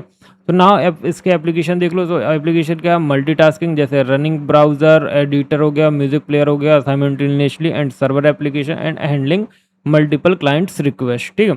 तो ना अब हमारा जो नेक्स्ट टॉपिक है वो है हमारा क्या, type of schedulers and CPU scheduling algorithm. तो देखो इसकी डेफिनेशन देखो, तो देखो जो हमारा शेड्यूलर है वो एक ऑपरेटिंग सिस्टम का कंपोनेंट है जो डिसाइड करता है कि कौन सा प्रोसेस सीपीयू या रिसोर्सेज कब यूज़ करेंगे। तो देखो जो हमारा शेड्यूलर जो है वो एक ऑपरेटिंग सिस्टम का कंपोनेंट होता है एंड ये डिसाइड करता है कि कौन सी प्रोसेस सीपीयू या रिसोर्सेज कब यूज़ करेंगे। तो सीपीयू शेड्यूलिंग एल्गोरिथम वो रूल्स है जो रेडी क्यू से एक नेक्स्ट प्रोसेस सिलेक्ट करता है एंड सीपीयू एलोकेशंस के लिए, ठीक है। नाउ पर्पस क्या है, तो पर्पस है सीपीयू यूटिलाइजेशन मैक्सिमाइज करना, थ्रूपुट इम्प्रूव करना, राइटिंग रिस्पॉन्स टाइम मिनिमाइज करना एंड फेयरनेस इंश्योर करना, ठीक है। तो नाउ एक चीज़ देखना, जो हमारा वर्किंग है इसका, तो जब सीपीयू आइडियल होता है, क्या होता है, जब सीपीयू हमारा आइडियल कंडीशन पर होता है तो प्रोसेस का टाइम स्लाइस खत्म होता है एंड शेड्यूलर क्या होता है, रेडी क्यू से एक एल्गोरिथम के रेडी क्यू जो होता है, रेडी क्यू से एल्गोरिथम के बेसिस पर नेक्स्ट प्रोसेस को क्या करता है, सिलेक्ट करता है और डिस्पैचर यूज करके सीपीयू को अलॉट कर देते हैं, ठीक है। नाउ एक ध्यान रखना, रेडी क्यू क्या होता है, P1 P2 P3 P4 and scheduler then CPU. So selection based on algorithm जैसे first come first serve, FJF RR and priority. Now अब एक चीज़ ध्यान रखना, जो हमारे कैरेक्टरिस्टिक है, तो कैरेक्टरिस्टिक क्या है, फेयरनेस हो गया, एफिशिएंसी हो गया एंड प्रिडिक्टेबिलिटी हो गया, मिनिमाइजिंग वेटिंग टाइम हो गया एंड मैक्सिमाइजिंग थ्रूपुट हो गया। तो इसके जितने भी एल्गोरिथम्स हैं, सो प्लीज़ इनके आप डायग्राम्स और आपको क्या करना है एंड आपको इसका न्यूमेरिकल करना। सो फर्स्ट है हमारा type of scheduler. So type of schedule का लॉन्ग टर्म शेड्यूलर, तो decide which process admitted to ready queue and job scheduler, ठीक है। Short term scheduler decide which ready process get CPU and next CPU scheduler then run करो frequently. Medium time scheduler और handle swapping process in और out memory. तो CPU scheduling algorithm कौन कौन से है, तो फर्स्ट कम फर्स्ट सर्व और shortest job first, non preemptive and preemptive SRTF होता है। Priority scheduling, high priority process first ली जाते हैं। राउंड रॉबिन 100% आएगा, इसको कर लेना। Fix time quantum circles and multi queue scheduling और मल्टी फीडबैक क्यू शेड्यूलिंग। तो इसमें से first come first serve SJF आ सकता है एंड राउंड रॉबिन 100% आएगा। प्रायोरिटी शेड्यूलिंग भी आ सकता है, ठीक है। नाउ इफिशिएंट एडवांटेज देखो, इफिशिएंट सीपीयू यूटिलाइजेशन और फेयर रिसोर्स डिस्ट्रीब्यूशन, इम्प्रूव्ड करो system responsiveness and specially round robin for interactive system. तो डिसएडवांटेज क्या है, FCF first come first serve जो है हमारा कॉन्वे इफेक्ट हो सकता है। SJF starvation of long process, priority में क्या होता है, starvation of low priority. RR overhead due to frequent context switching. Application क्या है, तो मल्टी यूज़र ऑपरेटिंग सिस्टम से रियल टाइम सिस्टम जैसे प्रायोरिटी बेस्ड और टाइम शेयरिंग सिस्टम्स जैसे round robin and batch processing systems use करते हैं। तो ये हमारे क्या है, ये हमारे एप्लीकेशंस है। तो नाउ अब हमारा जो नेक्स्ट है algorithm evaluation and multi processor scheduling है, ठीक है। सो देखो अब हम एल्गोरिथम इवैल्यूएशन और मल्टी प्रोसेसर शेड्यूलिंग पढ़ना है, ठीक है। तो देखो जो हमारा एल्गोरिथम इवैल्यूएशन है, इसका मतलब क्या होता है कि डिफरेंट सीपीयू शेड्यूलिंग एल्गोरिथम को मैट्रिक्स मतलब waiting time, turn around time and throughput के बेसिस पर कंपेयर करना एंड मल्टी प्रोसेसर शेड्यूलिंग जैसे मल्टीपल सीपीयूज के बीच में क्या करना, प्रोसेस को हम क्या करते हैं, शेड्यूल करने की टेक्निक्स होती है ये। तो एक चीज़ ध्यान रखना, जो हमारा एल्गोरिथम इवोल्यूशन होती है, इसका मतलब क्या होता है कि ये डिफरेंट शेड्यूलिंग एल्गोरिथम को क्या करता है, मैट्रिक्स के बेसिस पे कंपेयर करता है। कौन कौन सी metrics? First is waiting time, turn around time and time throughputs. इनके बेसिस पे क्या करता है, कंपेयर करता है। एंड जो हमारा multi processor scheduling, multiple CPUs के बीच में प्रोसेसेस को शेड्यूल करने में, शेड्यूल करने की टेक्निक्स होती है, ठीक है। नाउ नेक्स्ट देखो, पर्पस क्या है? पर्पस है बेस्ट शेड्यूलिंग एल्गोरिथम सेलेक्ट करना गिवन वर्कलोड के लिए, और मल्टीपल प्रोसेसर का एफिशिएंट यूटिलाइजेशन का इंश्योर करना, ठीक है। इसका वर्किंग देख लो, तो इवैल्यूएशन डिटर्मिनिस्टिक मॉडलिंग और क्यूइंग मॉडल्स या सिमुलेशंस के थ्रू होती है, जो मल्टीपल प्रोसेसर, जैसे आपका शेड्यूलिंग हो गया, शेड्यूलिंग में आइदर सिस्टम सिमेट्रिक्स जैसे सब प्रोसेस सिमिलर काम करते हैं, या असिमेट्रिक अप्रोच यूज होती है, ठीक है। तो नाउ एक चीज़ ध्यान से देखना कि जो आपका इवोल्यूशन ऑफ क्या है कि इवोल्यूशन डिटर्मिनिस्टिक मॉडल है, ये क्यूइंग मॉडल या सिमुलेशंस के थ्रू होता है। एंड जो हमारा माइक्रो प्रोसेसर शेड्यूलिंग में आइदर सिमेट्रिक या सब प्रोसेसर सिमिलर काम कर सकते हैं, ये या असिमेट्रिक अप्रोच यूज़ होती है, ठीक है। तो देखो, सबसे पहले हमारा क्या होता है, मल्टी प्रोसेसर शेड्यूलिंग होता है। इसमें सीपीयू होता है, कि रेडी क्यू होता है, एंड सीपीयू 2 होता है। तो ये क्या होता है, एक शेयर्ड क्यू होता है, एंड यहाँ पे सिस्टमेटिक या मल्टी प्रोसेसिंग होता है, ठीक है। इवोल्यूशन मैट्रिसेस कंपैरिजन एल्गोरिथम हो गया, एवरेज वेटिंग टाइम हो गया, एंड टर्न अराउंड टाइम हो गया। तो नाउ इसके कैरेक्टरिस्टिक देख लेते हैं। तो सो फर्स्ट कैरेक्टरिस्टिक है मैट्राइसिस बेस्ड, ठीक है। मैट्राइसिस बेस्ड क्या होता है, बता दिया मैंने आपको। टर्न अराउंड टाइम हो गया, आपका वेटिंग टाइम हो गया, एंड थ्रूपुट टाइम हो गया, ठीक है। तो comparatively and scalability consideration for multi processor, ठीक है। नाउ टाइप या कंपोनेंट। तो फर्स्ट इज इवोल्यूशन मेथड। तो पहला है हमारा डिटर्मिनिस्टिक मॉडलिंग, स्पेसिफिक वर्कलोड के लिए एग्जैक्ट कैलकुलेशन होता है। And queuing model probabilistic and statistical analysis के लिए। एंड सिमुलेशंस वर्कलोड सिमुलेट करके क्या करता है, एल्गोरिथम टेस्ट करता है। एंड इम्प्लीमेंटेशन जैसे रियल सिस्टम में इम्प्लीमेंट करके मेजर करना। और हमारे मल्टीपल प्रोसेसर शेड्यूलिंग अप्रोचेस क्या हैं, मल्टी प्रोसेसर शेड्यूलिंग अप्रोचेस। तो पहला है हमारा सिमेट्रिक मल्टी प्रोसेसिंग, मतलब एसएमपी। हर प्रोसेसर जो होता है वो अपना शेड्यूलिंग खुद करता है शेयर्ड रेडी क्यू में, ठीक। असिमेट्रिक मल्टी प्रोसेसिंग, एक मास्टर प्रोसेसर शेड्यूलिंग डिसीजन लेता है, बाकी एग्जीक्यूट करता है, ठीक है।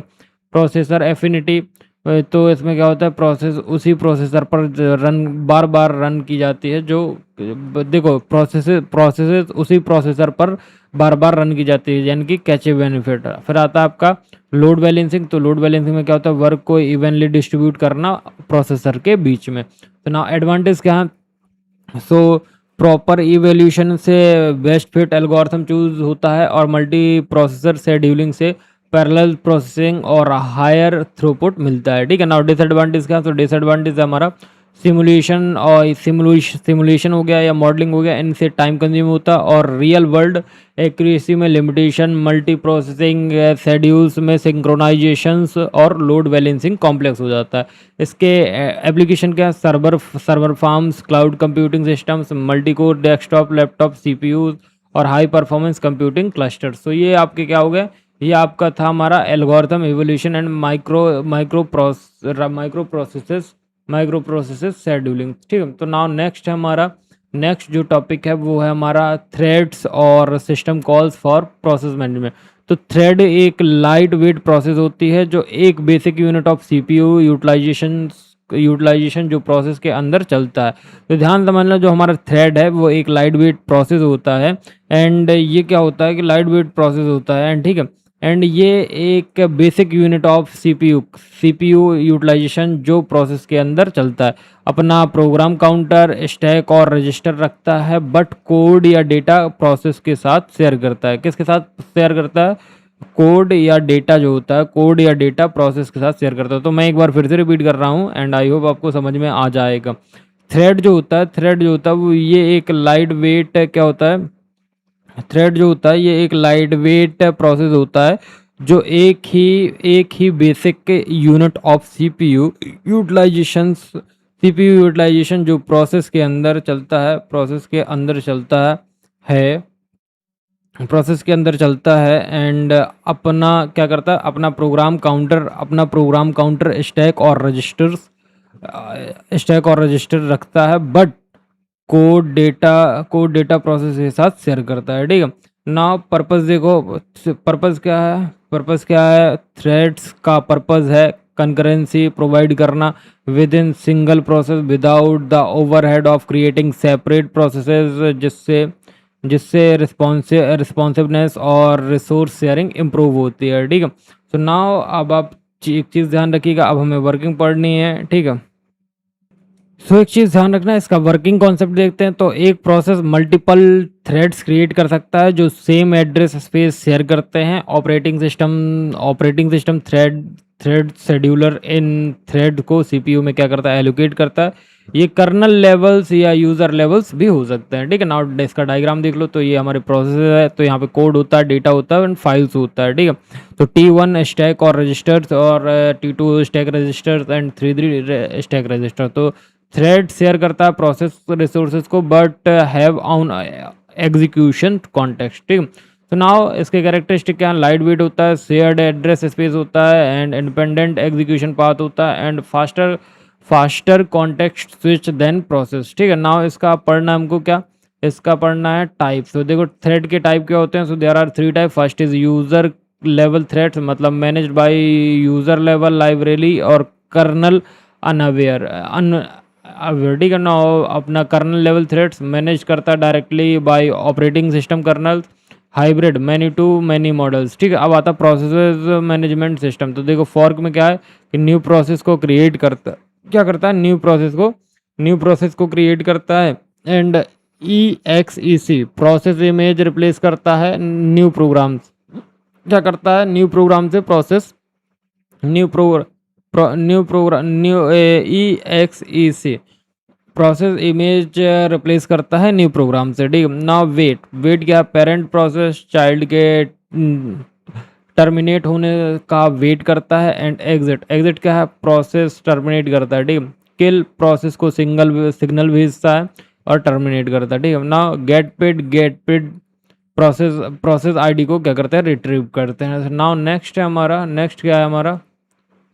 हमारा एडवांटेज। तो एडवांटेज क्या है, पहला है थ्रेड्स रिसोर्सेज शेयरिंग इफिशिएंट बनाते हैं, कॉन्टेक्स्ट स्विचिंग प्रोसेस से फास्टर होता है एंड रिस्पॉन्सिवनेस इंप्रूव होती है एंड पैरेललिज्म मतलब मल्टी कोर एक्सप्लॉइड हो सकता है। ठीक है, एक्सप्लॉइड होती है। नाउ नेक्स्ट जो है हमारा डिसएडवांटेज, तो सिंक्रोनाइजेशन इशूज, जैसे रेस कंडीशन हो सकता है और एक थ्रेड क्रैश हुआ तो पूरा प्रोसेस क्रैश हो सकता है एंड डीबगिंग थोड़ा सा क्या होता है, कॉम्प्लेक्स होती है। ठीक, तो नाउ डीबगिंग जो है वो थोड़ा सा कॉम्प्लेक्स होती है एंड बाकी जो हमारा सिंक्रोनाइजेशन है वो सिंक्रोनाइजेशन में इशूज आ सकते हैं एंड बाकी थ्रेड थोड़ा सा क्रैश हो सकता है एंड थ्रेड क्रैश होगा तो हमारा पूरा प्रोसेस क्रैश हो जाता है। ना एप्लीकेशन क्या है, वेब ब्राउज़र जैसे multiple tabs, web servers handling multiple request and multimedia applications, background task in mobile apps. तो ये सारे हमारे क्या हैं, ये हमारे इसके एप्लीकेशंस है। नाउ अब हम देखते हैं क्या, अब हमारा जो नेक्स्ट है वो है हमारा क्या, नेक्स्ट है हमारा मेमोरी मैनेजमेंट टेक्निक्स जैसे पार्टीशनिंग और स्वैपिंग।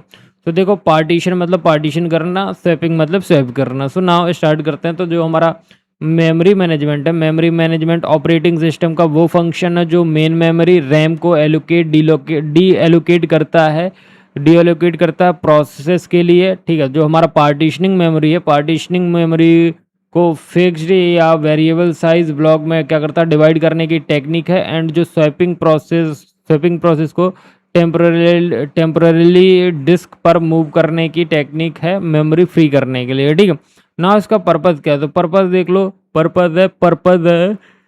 पर्पज़ है मेमोरी का एफिशिएंट यूटिलाइजेशन करना, मल्टीपल प्रोसेसेस को साइमल्टेनियसली मेमोरी में रखना और मेमोरी से ज़्यादा प्रोसेस रन करने के लिए फ्लेक्सिबिलिटी देना बाय स्वैपिंग।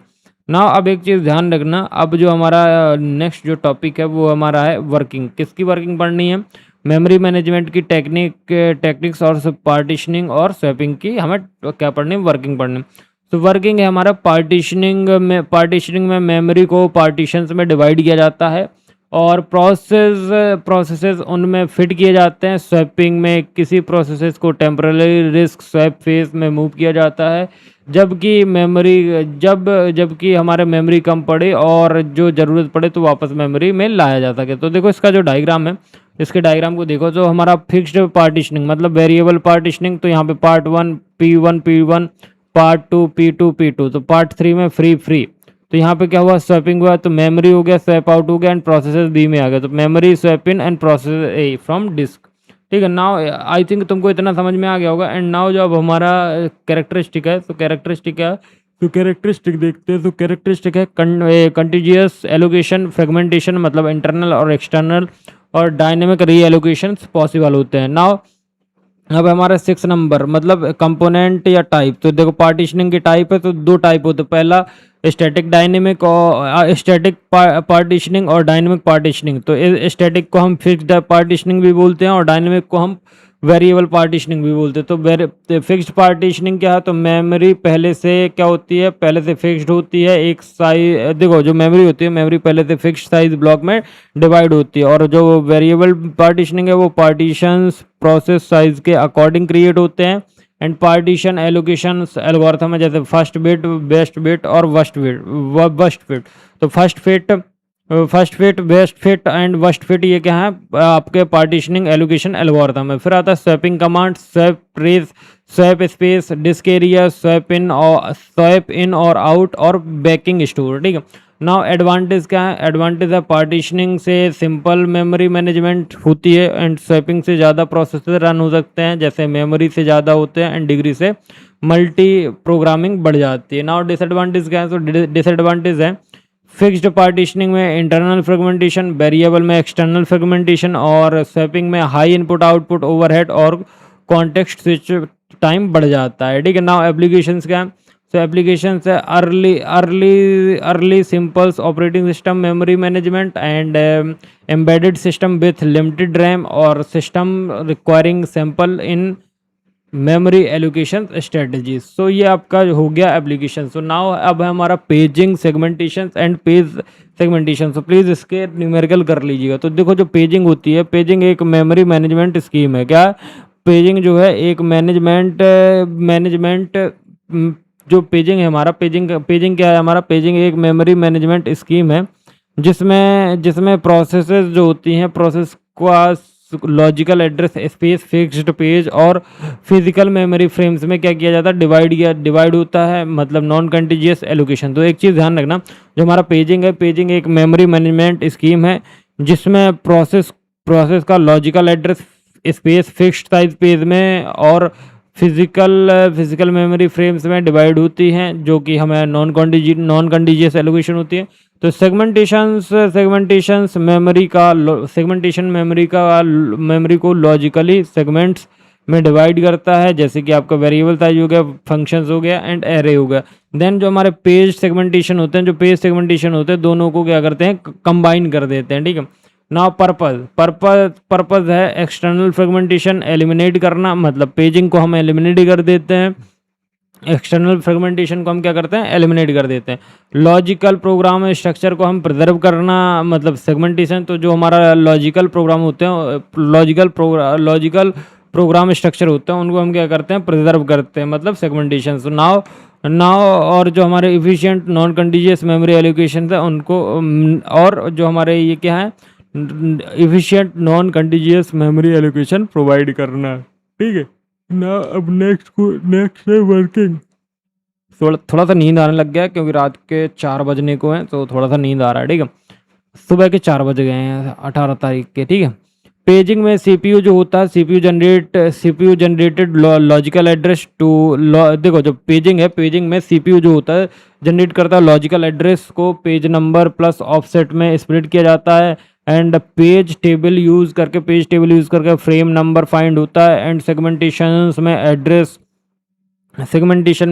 हो गया, सेगमेंट नंबर हो गया प्लस ऑफसेट्स हो गया, तो सेगमेंट टेबल्स का भी यूज़ होता है। तो देखो मैं आपको पेजिंग में दिखाता हूँ। तो पेजिंग में क्या होता है कि लॉजिकल एडर पेज और ऑफसेट हो गया, फिर पेज टेबल हो गया, फ्रेम हो गया एंड फिजिकल एड्रेस हो गया। ठीक है, सेगमेंटेशन में क्या होता है, लॉजिकल एड्रेस, सेगमेंट और offset, segment table, base limit और physical address. Page segmentation, page segment हो गया, डिवाइड इनटू पेजेस और पेज टेबल पर सेगमेंट, ठीक है ना। अब आता है आपका कैरेक्टरिस्टिक्स। तो देखो, non contiguous allocation, no external fragmentation, paging, logical grouping और सेगमेंटेशन और protection at segment page level, ठीक है ना। टाइप क्या है, तो देखो पेजिंग कंपोनेंट किट क्या होता है, पेज कंपोनेंट मतलब page table based register, PTBR और फ्रेम्स और TLB translation, look side buffer for last lookup and segmentation component.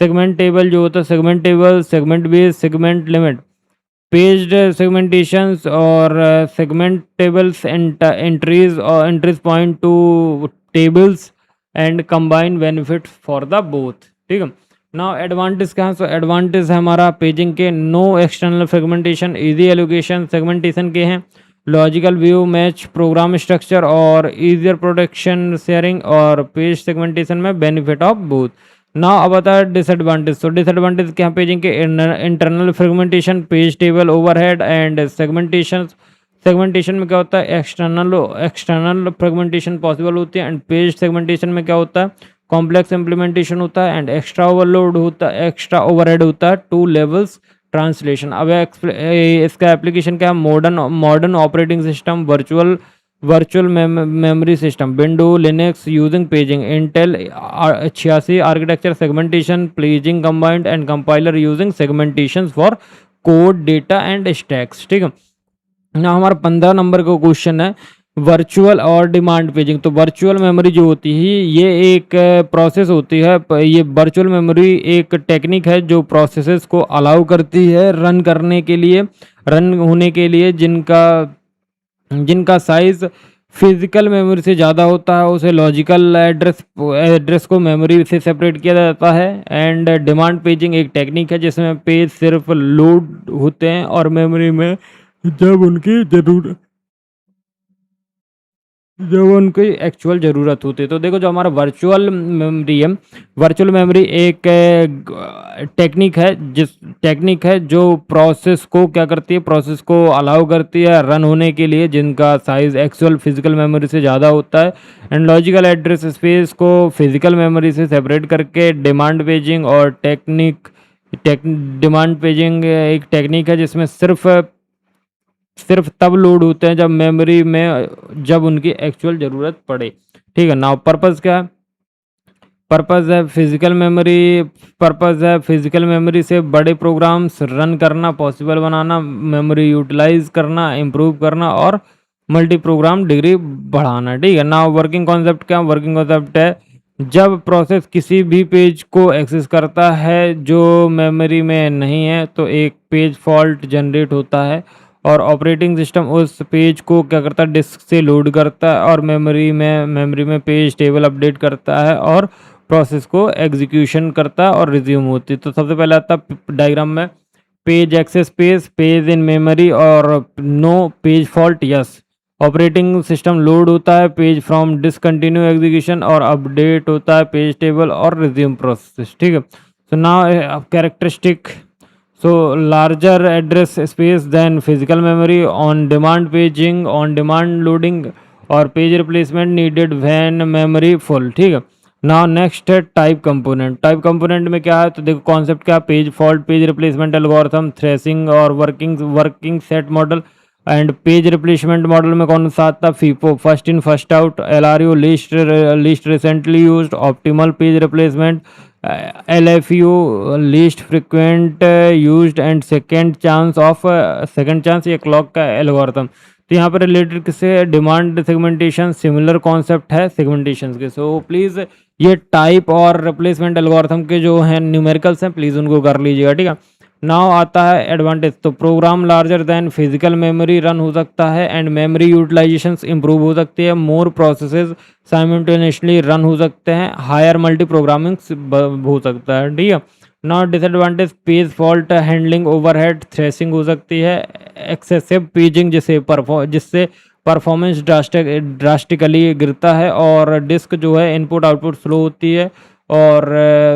होती है and compare to RAM access, ठीक है। नाउ एप्लीकेशंस क्या है, modern modern modern modern operating system and Windows, Linux, Mac operating system सभी virtual memory use करते हैं, running large और application on limited RAM system. So ये आपका 15 नंबर का क्वेश्चन कंप्लीट होता है, virtual memory and demand paging. Now अब जो है इनपुट आउटपुट प्रिंसिपल और इनपुट आउटपुट प्रोग्रामिंग टेक्निक। तो देखो, इनपुट आउटपुट का मतलब आई और ओ का मतलब होता है input output management.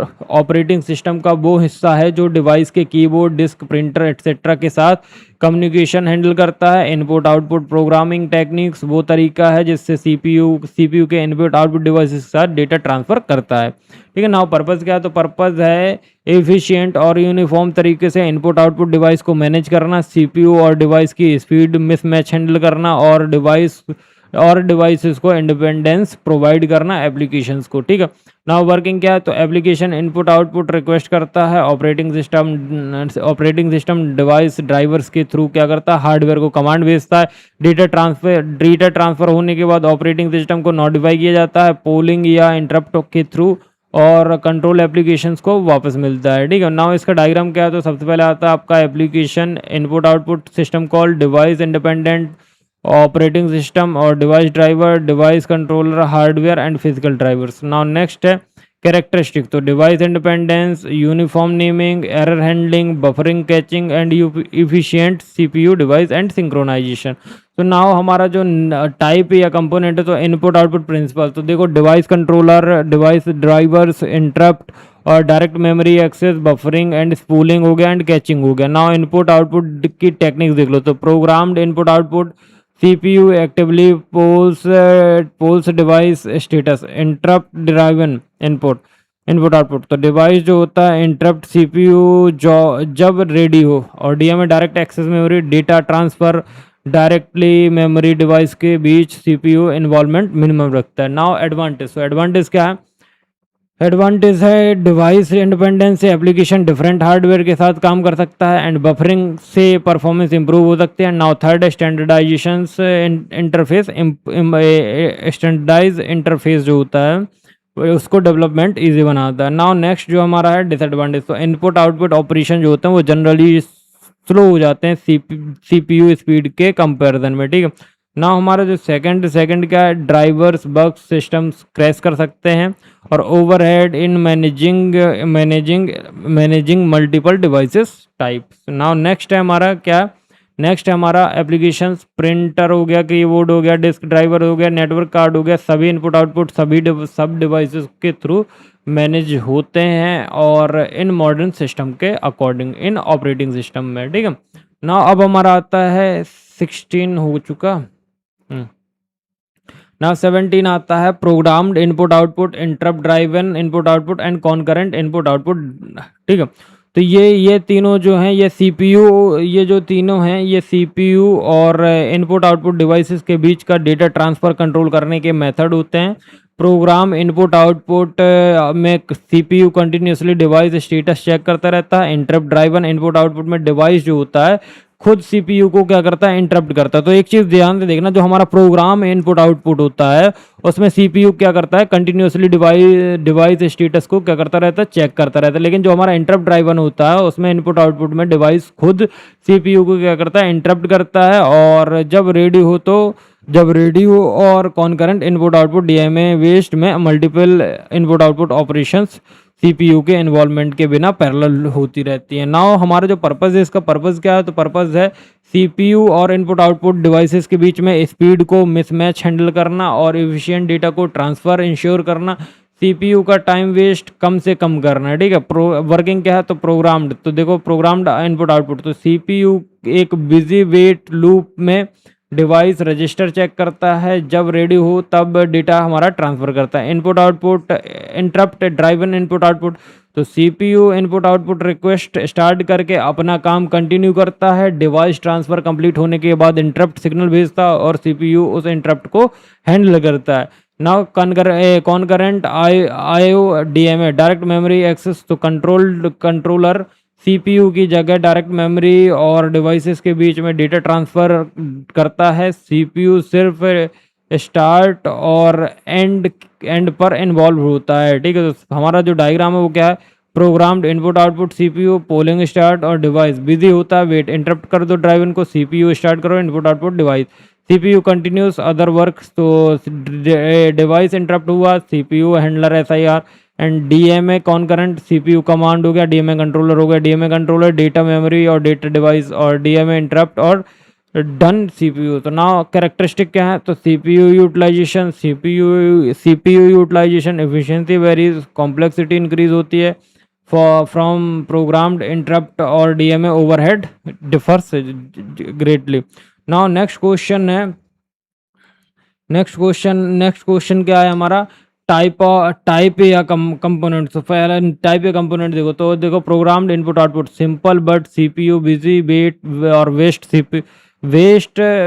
CPU cycle. Now interrupt driven input output, तो सीपीयू फ्री रहता है ड्यूरिंग ट्रांसफर, इंटरप्ट हैंडल करता है और डेटा ट्रांसफर करता है।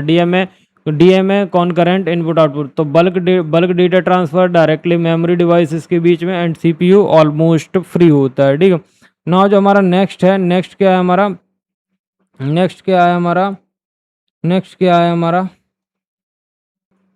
तो देखो जो इसके एडवांटेज हैं, तो एडवांटेज क्या है, प्रोग्राम इनपुट आउटपुट के हमारे एडवांटेज हैं, simple to implement, interrupt driven, CPU utilisation better, and DMA में क्या होता है, फास्टर होता है, सीपीयू ऑलमोस्ट कंप्लीटली फ्री होता है other task during large transfer. Now आपका डिसएडवांटेज क्या है, प्रोग्राम इनपुट आउट में क्या है, सीपीयू टाइम बैडली वेस्ट होता है, बिजी वेटिंग, और इंटरप्ट ड्राइवर में interrupt handling overhead for small frequent transfer, and DMA में क्या होता है, एक्स्ट्रा हार्डवेयर नीडेड होता है, कॉम्प्लेक्स टू इम्प्लीमेंट, बस कंटेंशंस पॉसिबल होती है। नाउ एप्लीकेशंस क्या है, तो एप्लीकेशन है प्रोग्राम इनपुट आउटपुट के एप्लीकेशन है, simple embedded system input, simple embedded system and interrupt driven के कीबोर्ड माउस, और इनपुट हैंडलिंग में डीएमए और disc transfer, network card and audio video streaming. Now next जो क्वेश्चन है वो है आपका concurrency, critical section problem and semaphores. So देखो जो हमारा कॉन्करेंसी का मतलब है मल्टीपल प्रोसेस थ्रेड्स का साइमल्टेनियसली एग्जीक्यूट होना, क्रिटिकल सेक्शन वो कोड सेगमेंट है जहां शेयर्ड रिसोर्स एक्सेस होते हैं, एंड सीमाफोर के एक सिंक्रोनाइजेशन टूल्स हैं जो इंटीजर वेरिएबल यूज करके प्रोसेस को एक्सेस और कंट्रोल करते हैं। नाउ पर्पस है शेयर्ड रिसोर्स का सेफ एक्सेस इंश्योर करना, मल्टीपल प्रोसेस थ्रेड्स कंटिन्यूसली उन्हें यूज़ करते रहते हैं, एंड फेस कंडीशन अवॉइड करते रहते हैं, एंड डेटा कंसिस्टेंसी मेंटेन करना। ठीक है, वर्किंग क्या, जब प्रोसेस क्रिटिकल सेक्शन में एंटर करना चाहता है तो वो एंट्री सेक्शन एग्जीक्यूट करता है, जैसे सीमाफोर्स, वेट, पी ऑपरेशन, एंड काम खत्म होने पर एग्जिट सेक्शन एग्जीक्यूट होता है, सिग्नल्स ऑपरेशन जैसे जिससे दूरी वेटिंग प्रोसेसेस एंटर कर सके। ठीक है, नाउ तो ये आपका कोड है, एंड ये आपका सीमाफोर है इक्वल टू 1 है, एंड P1 में हमने क्या किया, क्रिटिकल सेक्शन में एंट्री ली, एंड हमने फिर वेट किया। नाउ कैरेक्टरिस्टिक क्या है, तो देखो mutual exclusion, program bounded waiting and atomicity of operation. So type क्या है, तो देखो क्रिटिकल सेक्शन सॉल्यूशंस रिक्वायरमेंट, तो देखो म्यूचुअल एक्सक्लूजन, एक टाइम पर एक ही प्रोसेस क्रिटिकल सेक्शन में ले, प्रोग्राम्स अगर कोई CS में है तो डिसीजन जल्दी ना लें क्योंकि इंटर करेगा। ठीक है, नाउ बाउंडिंग वेटिंग मतलब लिमिट हो कि प्रोसेस कितनी देर वेट करेगा। सीमाफोर के टाइप क्या होता है, बाइनरी सीमाफोर्स म्यूटेक्स बोलते हैं, जीरो वैल्यू क्या होती है, 0 और 1। काउंटिंग सीमाफोर्स कोई भी इंटीजर वैल्यू हो, रिसोर्स काउंट ट्रैक करता है। ठीक है, नाउ ऑपरेशन है वेट और पी और decrement signals and upon V, ये क्या होता है इंक्रीमेंट। तो wait upon P decrement, signal upon P भी इंक्रीमेंट। तो देखो क्लासिकल सॉल्यूशन जैसे Peterson solution and semaphores and monitors. Now next है हमारे क्या, नेक्स्ट हमारा एडवांटेज, तो रेस कंडीशन प्रिवेंट होती है। क्या होता है, रेस कंडीशन प्रिवेंट होता है। तो देखो रेस कंडीशन प्रिवेंट होते हैं, एंड डेटा कंसिस्टेंसी मेंटेन होती है, and proper resource sharing possible होती है, एंड सीमाफोर फ्लेक्सिबल और वाइडली एप्लीकेशंस होते हैं। नाउ डिसएडवांटेज क्या है कि इम्प्रॉपर यूज ऑफ डेडलॉक हो सकता है, प्रायोरिटी इन्वर्जन का रिस्क हो सकता है, बिजी वेटिंग जैसे स्पिन लॉक में सीपीयू साइकिल्स वेस्ट हो सकता है एंड प्रोग्रामिंग में कॉम्प्लेक्सिटी बढ़ सकती है। नाउ आपका एप्लीकेशन क्या, procedure consumer problem, reader writer problem, dining philosopher problem, database transaction management problem and multi threads application. तो नाउ 90 नंबर का आता है डेडलॉक और कैरेक्टराइजेशंस, प्रिवेंशंस एंड अवॉइडेंस और रिकवरी। तो फर्स्ट है हमारा डेडलॉक। सो डेडलॉक क्या है? डेडलॉक जो है ये एक सिचुएशन है जिसमें दो या दो से ज़्यादा प्रोसेस एक दूसरे के रिसोर्स को रिलीज होने का वेट करते हैं इनफाइनाइटली और कोई भी चेंजेस आगे नहीं बढ़ पाता है। ठीक है। ना पर्पस क्या है? पर्पस है डेडलॉक अंडरस्टैंडिंग का पर्पस है। देखो डेडलॉक अंडरस्टैंडिंग का पर्पस है और पर्पस है सिस्टम को इस सिचुएशन में क्या करना होता है, सिस्टम फंसने से रोकना होता है। प्रिवेंशन अवॉइडेंस, अगर हो जाए तो उसे रिकवर करना चाहिए ताकि सिस्टम जो है वो रिस्पॉन्सिवनेस क्या कर सके, मेंटेन कर सके। ठीक है। नाउ वर्किंग क्या है? वर्किंग है, देखो डेडलॉक में 4 नेसेसरी कंडीशन के साथ साइमल्टेनियसली होने पर क्या होता है, प्रिवेंशन की कंडीशन को ब्रेक करता है, अवॉइडेंस केयरफुली करता है, रिसोर्स एलोकेशन से डेडलॉक होने ही नहीं देता है, बैंकर्स एल्गोरिथम यूज़ करते हैं, और रिकवरी डिटेक्शन के बाद प्रोसेस टर्मिनेशन रिसोर्सेज प्रिवेंशन करता है। ठीक है। एंड नाउ जो हमारा डायग्राम है, तो डेडलॉक का एग्जांपल है ये रिसोर्स का एलोकेशन। तो रिसोर्स मतलब R1 R2 और P1 P2 एलोकेटेड। ठीक है। P1 हमारा क्या रिक्वेस्ट किया और R1 को R2 को रिक्वेस्ट वो किया, एलोकेट किया। तो सेम ऐसे P1 R1 P2 R2 P1 ये साइकिल क्या हुई, is equal to deadlock. Now characteristic क्या है? Circular wait, resource holding, while waiting, no preemption और म्यूचुअल एक्सक्लूजन। टाइप क्या? तो फोर नेसेसरी कंडीशन है, Coffman condition, mutual exclusion, hold and wait, no preemption and circular wait. Handling method का deadlock prevention, एक या ज़्यादा नेसेसरी कंडीशन को violate neglect करता है। डेडलॉक अवॉइडेंस, बैंकर्स एल्गोरिथम जैसे सिस्टम सब सेफ स्टेट में ही रिसोर्स को एलोकेट करता है। Dead allocation, resource allocation graph algorithm से डिटेक्ट करना। Deadlock recovery, process termination, avoid one all process, resource prevention. And deadlock ignorance, ostrich algorithm जैसे एज्यूम करना डेडलॉक रेयरली होगा, example used in general purpose operating system like Unix. Prevention क्या है? तो देखो prevention है, प्रिवेंशन अवॉइडेंस से system जो होता है रेयरली प्रोग्रेस करता है बिना हैंग हुए, एंड रिकवरी टेक्निक से सिस्टम क्या होता है डेडलॉक के बाद यूजेबल रहता है। डिसएडवांटेज क्या है? प्रिवेंशन मेथड रिसोर्स यूटिलाइजेशन कम कर देते हैं, अवॉइडेंस बैंकर एल्गोरिथम को अब एडवांस रिसोर्सेज नॉलेज चाहिए होता है एंड ओवरहेड होता है, and direction detection recovery and costly हो सकता है, प्रोसेस किल करना, डेटा लॉस कर सकता है। एंड इसके एप्लीकेशन क्या है? Data transaction system and operating system, resource management, distributed system and multi threaded servers application. So now आपका लास्ट टॉपिक है network distributed and multi processor operating system.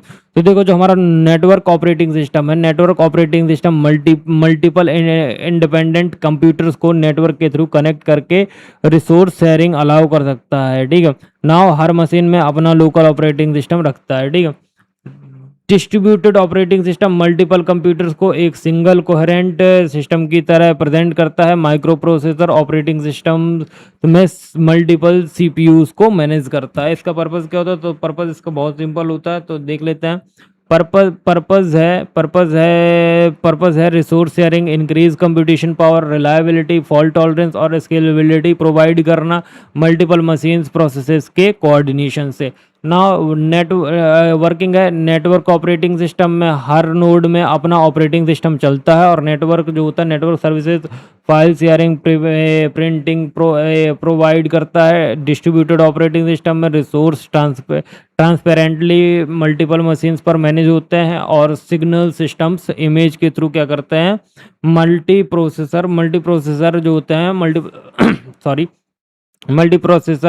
Multi processor operating system में multiple CPU shared memory access करते हैं and scheduler process को different CPUs पर assign करते हैं। तो देखो यहाँ पे देखना जो हमारा नेटवर्क है ऑपरेटिंग सिस्टम का, distributed operating system and multi processor operating system. तो PC1 PC2 node 1 node 2 CPU 1 2 3 PC3 net node 3 appears as shared memory bus and each has own operating system and single operating system control all. Now characteristic है network operating system, loose coupling, local anatomy and distributed operating system, transparencies और resource sharing, fault tolerance, multiple operating system में क्या होगा, tight coupling होगी, shared memory हो सकता है and parallel processing हो सकता है।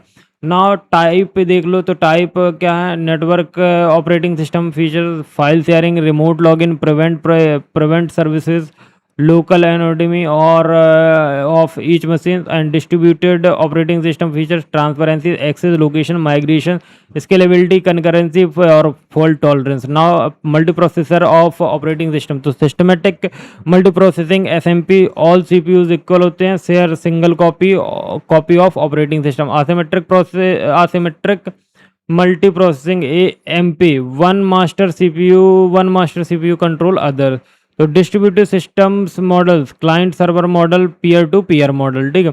नाउ एडवांटेज क्या है, resource sharing across machines, increase reliability और fault tolerance, distributed high computational speed, multi processor scalability easier achieve हो जाती है एंड डिसएडवांटेज नेटवर्क जो है operating system, distributed operating system में नेटवर्क फेलियर से प्रॉब्लम हो सकती है, सिक्योरिटी कंसर्न बढ़ सकते हैं, मल्टी प्रोसेसर ऑपरेटिंग सिस्टम में सिंक्रोनाइजेशन और कैचे कोहेरेंस कॉम्प्लेक्स हो सकता है, इसलिए हाई इम्प्लीमेंटेशन कॉस्ट होती है। नाउ ऑपरेटिंग सिस्टम का लास्ट एप्लीकेशन है network operating system, LAN based office system होता है, Novell NetWare, distributed operating system, cloud computing, Google's distributed system, multi processor operating system and multi core PCs and super computer servers.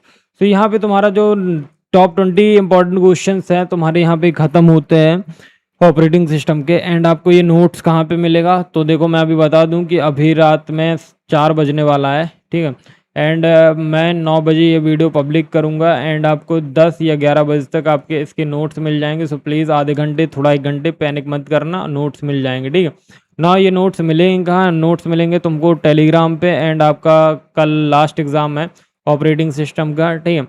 So operating system क्या मैंने सोचा है कि आपको top 5 या top 8 important questions दे देता हूं। सो प्लीज़ आप कमेंट कर देना जो भी आपको नीड हो टॉप 5 या टॉप 8 की। एंड बाकी अगर ये टॉप 20 भी तुम करके जाते हो तो इतने में तुम्हारा काम हो जाएगा, ठीक है। सो आई होप ये आपको वीडियो अच्छा लगा होगा। एंड सबसे पहले मैं बता दूं कि अगर वीडियो अच्छा लगा तो प्लीज़ चैनल को सब्सक्राइब कर देना एंड वीडियो को लाइक कर देना। मिलते हैं नेक्स्ट वीडियो में and thank you for watching. And आपका लास्ट एग्जाम है कल, सो थैंक यू।